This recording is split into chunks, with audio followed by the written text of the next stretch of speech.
PM Kisan Samman નિધિનો 21મો હપ્તો આજે release થવાનો છે અને પીએમ મોદી તમિલનાડુથી દેશના 9 કરોડ ખેડૂતોને ભેટ આપવાના છે। તમિલનાડુના કોઇમ્બતુરથી પીએમ મોદી ધનવર્ષા કરાવશે। કરોડો ખેડૂતોના ખાતાની અંદર 2000 રૂપિયા જમા થવાના છે અને ફક્ત એક ક્લિકથી જ રૂપિયા બેંક ખાતામાં પહોંચશે।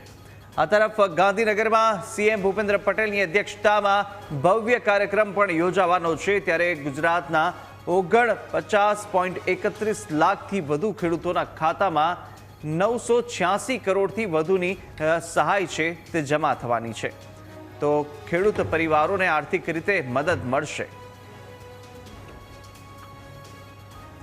તો આ તરફ આજે જે પીએમ કિસાનનો 21મો હપ્તો રિલીઝ થવાનો છે, વડાપ્રધાન નરેન્દ્ર મોદી કોઇમ્બતુરથી રિલીઝ કરશે અને સાથે જ અનેક ખેડૂતોના ખાતાની અંદર 2000 જમા થવાના છે।